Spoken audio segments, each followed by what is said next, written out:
Bonjour à tous, aujourd'hui notre série Terroir Gourmand, nous partons en Corse du Sud, arpenter le pays de Porto Vecchio. Dans le maquis, Maxence nous dira tout de l'élevage du porc Nustral et Stéphane partagera ses connaissances des plantes sauvages. Le vin du terroir livrera toutes les saveurs de l'intérieur des terres, tandis qu'un repas de la mer témoignera de l'amour des Corses pour la pêche. Je vous laisse apprécier les richesses de ce terroir de caractère et je vous donne rendez-vous juste après pour une nouvelle recette. A tout de suite.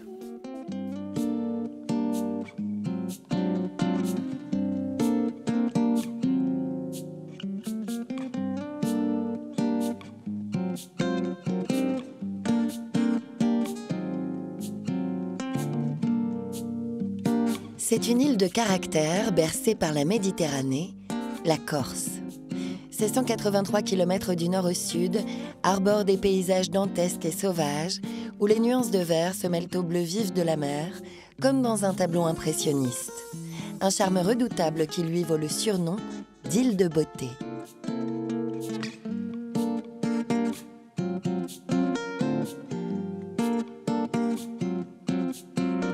La Corse séduit aussi par la qualité de ses vins et charcuteries, dont les saveurs portent une identité propre au climat de l'île. Marc Imbert est vigneron sur le domaine de Torassia, au cœur de la Corse du Sud.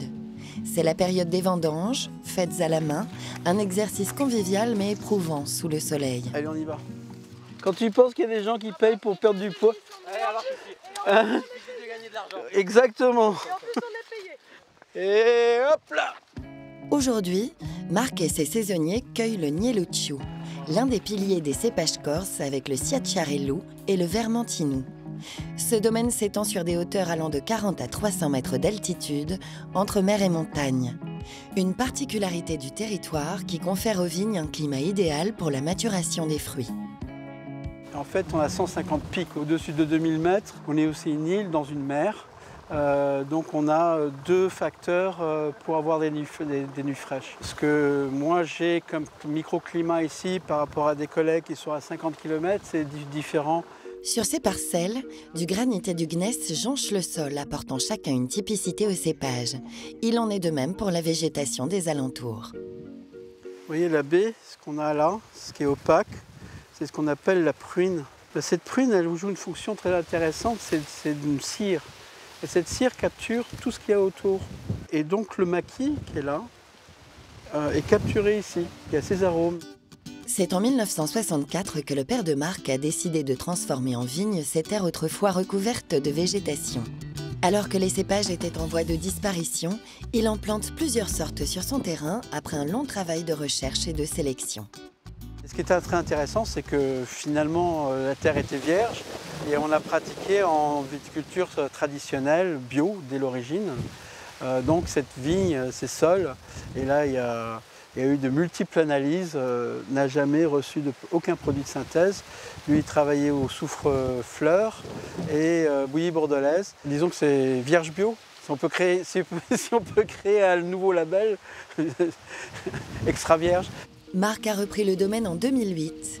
Si son père était dans la recherche de typicité, Marc se sont investis d'une nouvelle mission depuis 10 ans, la recherche d'un terroir dans sa globalité.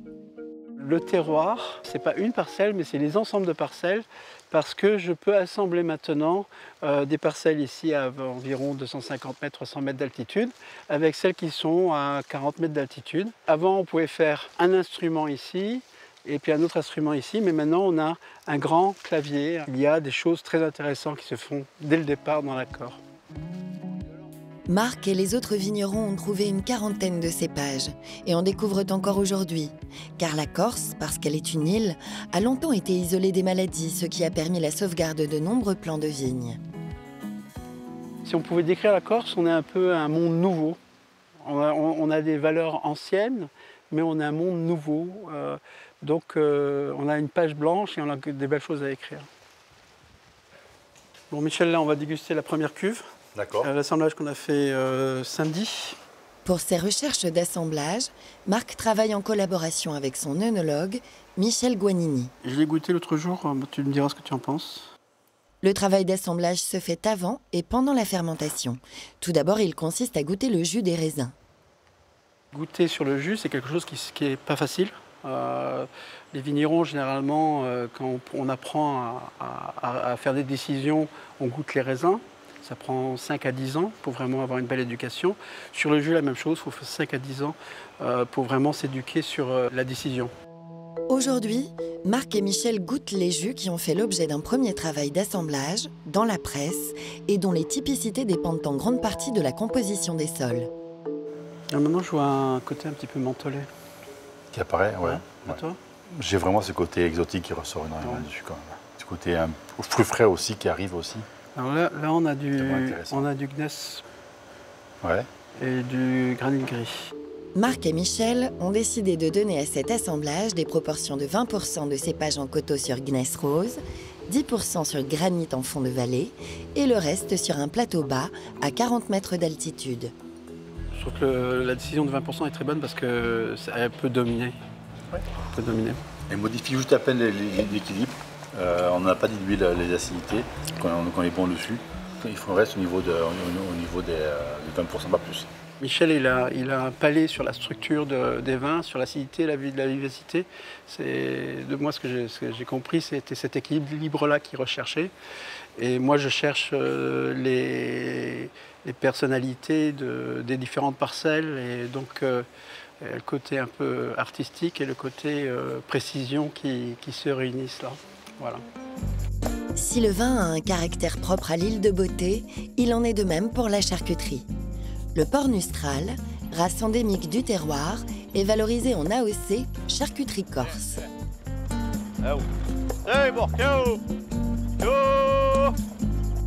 Maxence Finidori élève 200 porcs Nustral sur 60 hectares de terrain.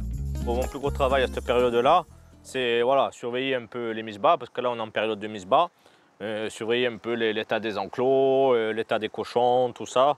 Voilà, leur donner à manger et surtout rester avec mes animaux, rester avec mes petits porcelets, les habituer à l'homme, à l'être humain, pour qu'ils soient le plus gentil et le plus affectueux possible. Le porc Nustral est noir, avec quelques touches de blanc, les oreilles tombantes et le groin allongé. Cette race sauvage est domestiquée par Maxence grâce à sa présence quotidienne. Une proximité qui lui permet de les surveiller et de les soigner facilement. Il faut dire que pour lui, ce métier est une histoire de passion.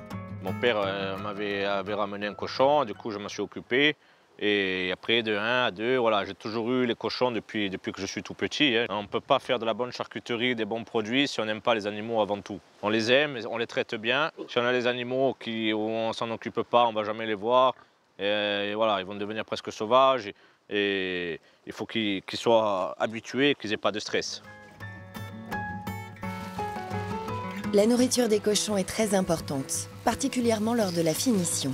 Durant les 3 derniers mois, les animaux dont la race est contrôlée seront ainsi nourris exclusivement de glands et de châtaignes. C'est ce qui confère ce goût si prononcé à la charcuterie, devenue AOP en 2006 sur la Coppa, le Lonzo et le Prisutto. Donc les différentes pièces qui sont en AOP, bon, c'est la cope, hein, c'est l'échine. Donc la cope, nous en avons deux copes par cochon, hein, une là, une de ce côté. Après on a le lonzo.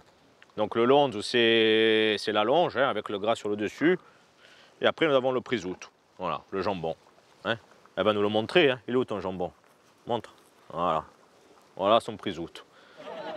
Maxence organise des visites sur son exploitation pour mettre en avant l'élevage du porc Nustral et la charcuterie qu'il prépare lui-même en bergerie. Il termine toujours par une dégustation. Donc le saucisson, c'est fait avec la partie des épaules, toute la viande que je récupère. Voilà, tout ce qui reste, il y a un pourcentage de gras et de maigre. Après, on a le lonzo, hein, ça c'est la longe de porc, donc le lonzo c'est avec le gras sur le dessus. Donc, et après, l'échine, pareil, hein, c'est le même procédé que le lonzo, hein, la cope. C'est vraiment une viande noire, hein, comparée à la charcuterie. Voilà.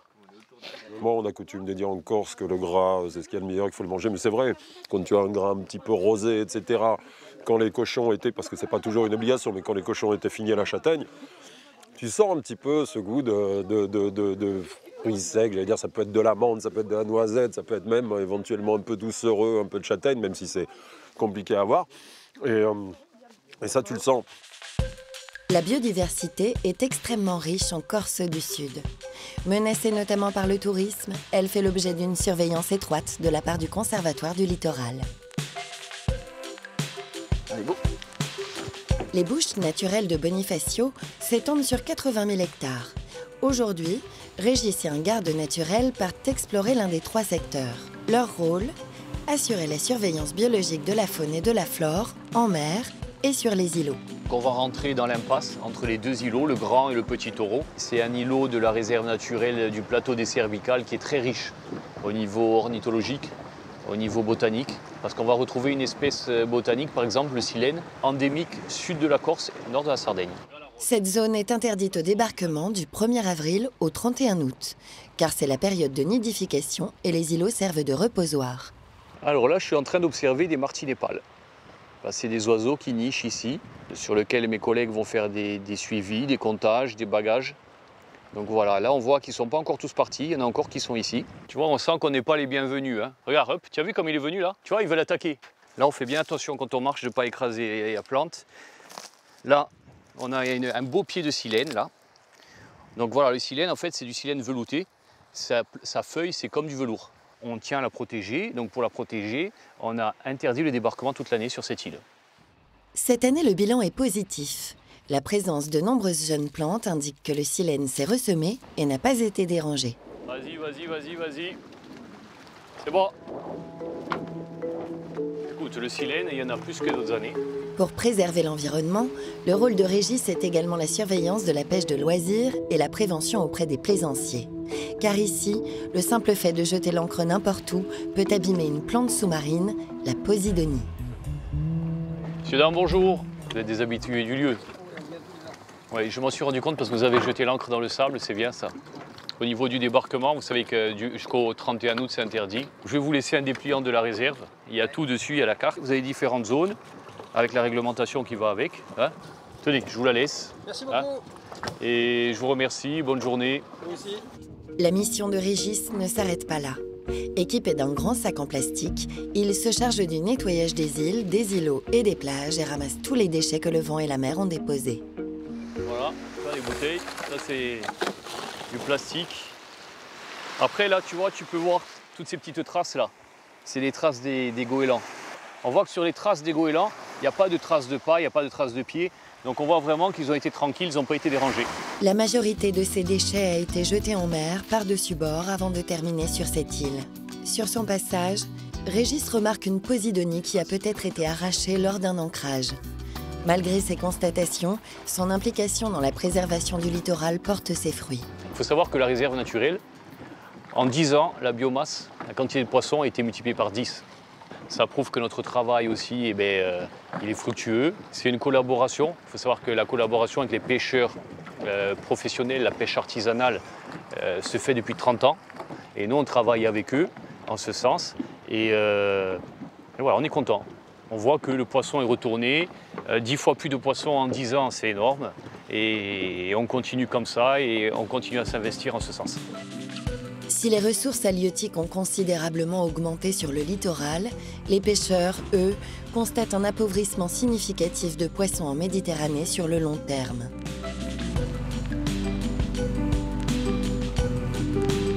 Vincent Chiocca, originaire de Bonifacio, a passé sa vie à la pêche au départ du ponton de Pinarello. Il part à la pêche au rouget, denti, pagre et langouste avec Carlos, son matelot. Des filets de 500 mètres sont attachés à ses bouées et tirés dans le bateau à l'aide d'un treuil et des bras de Carlos. Ce que je fais en ce moment, c'est je mets sur le filet absolument d'aplomb, le filet par rapport à la profondeur. Hein. Donc il faut suivre le filet au fur et à mesure qu'on le tire, hein, il faut aller dessus, hein, sans arrêt. Sinon on risque de l'accrocher sur les rochers.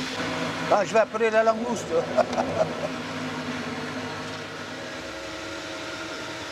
Oh là! Tu la vois la langouste là? Tu la vois la langouste? Oh! Alors je suis en train de démailler, de la sortir du filet, hein, en faisant très attention de ne pas lui casser une patte, parce que si je lui casse une patte, elle risque de se vider. Voilà les œufs. La langouste, comme les autres crustacés, met du temps à se reproduire. Sur 1,2 million d'œufs, seulement 2 langoustes naîtront et il leur faudra 10 ans pour faire 350 grammes. Sa rareté demande des exigences. Il faut qu'elle fasse 18 cm. La mesure, elle fait moins de 18 cm. Donc je dois la rejeter à la mer. Allez, bon voyage. Vincent est pêcheur depuis l'âge de 20 ans. Il y a 60 ans, les langoustines vivaient près des côtes où l'eau était à 18 degrés. Mais avec le réchauffement climatique, elles vivent aujourd'hui à une centaine de mètres de profondeur pour trouver la fraîcheur. Les techniques de pêche y sont aussi pour quelque chose. À l'époque, bon, quand j'avais 20 ans, là, il y avait beaucoup de poissons. Mais il y a eu l'évolution du matériel de pêche, ce qui a fait que ça a fait du mal avec les filets en nylon. Aujourd'hui, on tire les filets à 150 mètres de fond, donc le poisson n'a plus de défense. Le commandant Cousteau, il disait qu'il faudrait interdire le chalutage en Méditerranée. Mais ça continue. Les Italiens continuent à pêcher avec le filet dérivant, alors que c'est interdit en France. Il y a plein de choses. Il faudrait que tous ces pays se mettent d'accord pour la sauver, cette Méditerranée. Parce qu'elle est vide, hein, ça y est. Des milliers de pêcheurs amateurs autour de l'île participent également à l'épuisement des ressources. Un fait qui mettra peut-être fin à cette 6e génération de pêcheurs. Mon fils, il connaît très très bien la pêche. Mais je ne lui souhaite pas de continuer parce qu'il ne gagnera pas sa vie. La mer s'est tellement appauvrie qu'on ne gagne plus sa vie. La journée n'a pas été très fructueuse pour Vincent, mais il rapporte quand même avec lui 3 langoustes et quelques poissons. Si aujourd'hui Vincent ne pêche plus pour gagner sa vie, son but est de faire perdurer les traditions en partageant le fruit de son travail.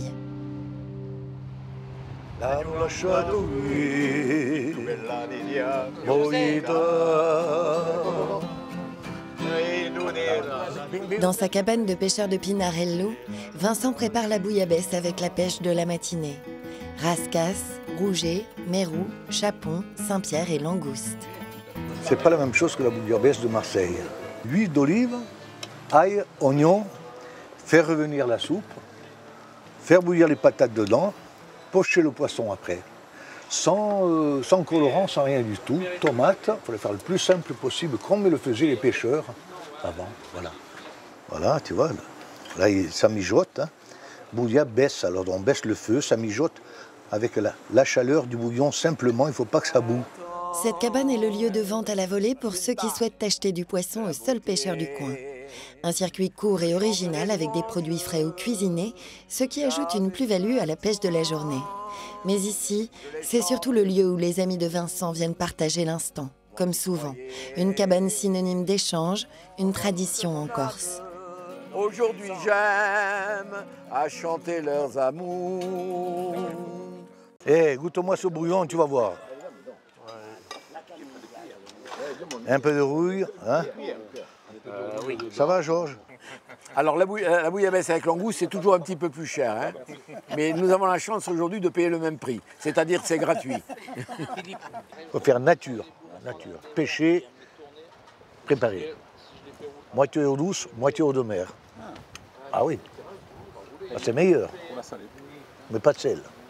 Mon père, ici, quand il venait ici, il faisait la bouillabaisse là, sous le platane, là-bas. Hein. Il y avait 2 ou 3 personnes. Et tous les jours, on faisait une bouillabaisse. Hein. Et Marcel Jeanne et ses frères, tout ça. Il fait la bouillabaisse. Moi, j'ai suivi derrière. Et on a toujours fait des bouillabaisses, que ce soit sur les îles, sur les plages. C'était comme ça. Alors, qui va prendre la relève maintenant, je ne sais pas exactement. Parce qu'on fait partie de ces gens qui ont donné notre savoir-faire. Voilà, c'est ça.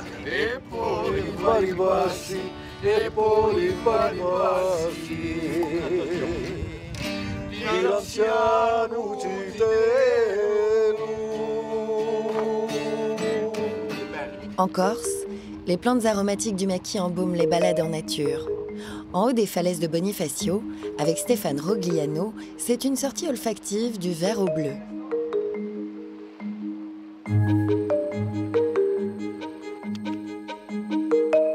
Stéphane Rogliano est horticulteur, multiplicateur de plantes aromatiques et guide lors de sorties nature.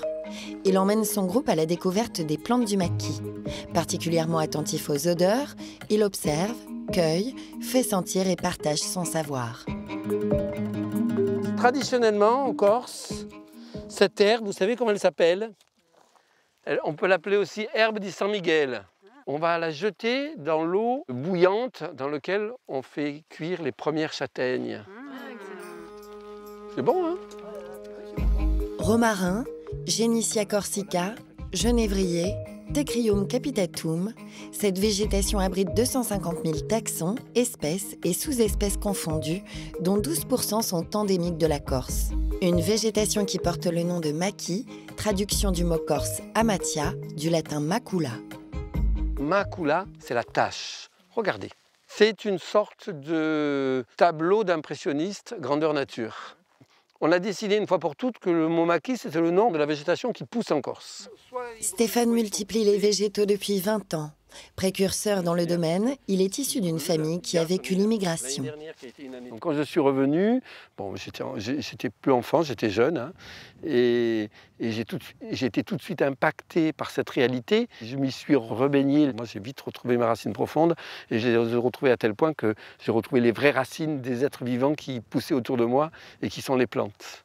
Voilà en fait une myrte. Pourquoi elle est emblématique de la Corse? Parce qu'en fait, elle fait des fruits et que avec ces fruits, on fait la fameuse liqueur de myrte. Les falaises de Bonifacio se trouvent sur un plateau calcaire soumis à des contraintes climatiques fortes, comme l'air salin, la chaleur excessive et le manque d'eau. Les plantes se sont adaptées à ces conditions particulières. Et vous avez vu ce qui sort là au-dessus des rochers, les petites boules sur les tiges? Vous les voyez là? Ça, c'est le poireau sauvage. Et le poireau est un ail. Je suis venu au mois d'août. Oh, il était encore vert. J'ai mis le nez dessus, j'ai fait poum. Je suis parti en arrière. Il y a quelques milliers d'années, après la période glaciaire, la végétation était différente. Sont ensuite apparues l'activité humaine et l'élévation des températures, puis une nouvelle végétation s'est mise en place. Même si sa présence est étroitement liée à l'homme, elle n'a pas été implantée par sa main. Elle s'est étendue et équilibrée jusqu'au XXe siècle, où l'arrivée des commerces a permis à l'homme de moins travailler les terres et au maquis de reprendre ses droits. À l'heure où l'on sait que la richesse est dans la biodiversité et donc dans le sauvage, la Corse représente un trésor. N'oublions pas que l'être humain est arrivé sur Terre après les plantes. Donc tout ce que l'être humain profite de toute l'expérience des plantes. Et cette expérience-là, elle est énorme. On fait à peine qu'en ouvrir les premières pages. Ici, la nature et les hommes ont trouvé un terrain d'entente permettant à l'île de préserver son authenticité et d'étreindre les passants d'un baiser brûlant.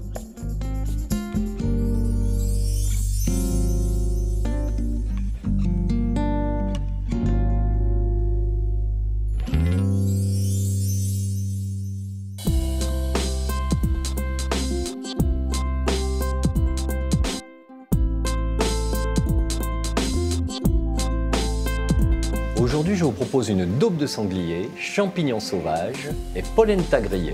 Pour réaliser cette recette pour 4 personnes, il vous faudra, pour la daube, 1 kg de sanglier, de l'épaule ou du cuisseau, 200 g de carottes, un gros oignon doux, une branche de céleri, 2 gousses d'ail rose, une feuille de laurier, 75 cl de vin rouge corsé, 200 g de girolles, 3 brins de persil plat, 2 cl d'huile d'olive, 25 g de concentré de tomate, 110 g de farine. Pour la polenta, 100 g de polenta, 45 cl de lait, 15 g de beurre, 2 cl d'huile d'olive, 3 g de gros sel.